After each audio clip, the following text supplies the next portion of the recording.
30 বছর আগের হতে পারে, 10 বছর আগের হতে পারে, কোনো সামাজিক প্রকল্প আমরা বন্ধ করছি না। আমরা পেপারলেস অফিসও করব, আমরা সমস্ত পোর্টালগুলোকে আপডেটও করব এবং সমস্ত বেনিফিশিয়ারি ডিবিটির মাধ্যমে, যেটা নরেন্দ্র মোদীজির নেতৃত্বে দেশের সরকার করেছে, ডাইরেক্ট বেনিফিট ট্রান্সফারের মাধ্যমে হবে এবং সবটাই স্বচ্ছতার সঙ্গে হবে। আপনার প্রশ্নের উত্তরে আমি পরিষ্কার বলে দিই, মাননীয় প্রধানমন্ত্রী নরেন্দ্র মোদীজি তিনি বলেছিলেন প্রথম ক্যাবিনেট মিটিংয়ে আমরা আয়ুষ্মান ভারতে যুক্ত হব। আমরা আয়ুষ্মান ভারতে যুক্ত হলাম।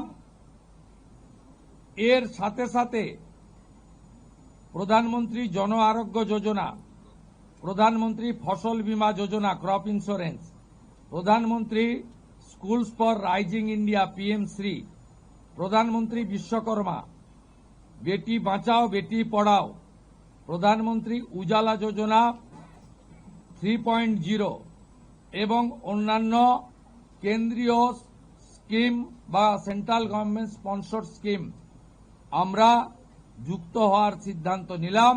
আমরা কেন্দ্রীয় স্বরাষ্ট্র দপ্তর তথা বিএসএফ এর সীমান্ত সুরক্ষিত করার জন্য জমি ট্রান্সফার প্রক্রিয়া আমরা আজকে অনুমোদন দিলাম এবং আজ থেকেই ল্যান্ড ট্রান্সফার প্রক্রিয়া শুরু হবে।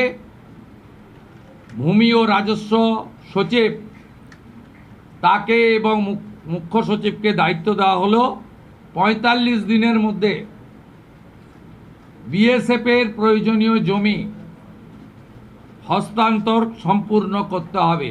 প্রাতিষ্ঠানিক দুর্নীতি, মহিলা নির্যাতন, পে কমিশন, এরিয়ার ডিএ, এগুলো নিয়ে নেক্সট ক্যাবিনেটে গুরুত্ব সহকারে আমরা ক্যাবিনেটে আনবো। নেক্সট মানডে হবে। আমাদের কিছু পেপার ওয়ার্কের প্রয়োজন আছে।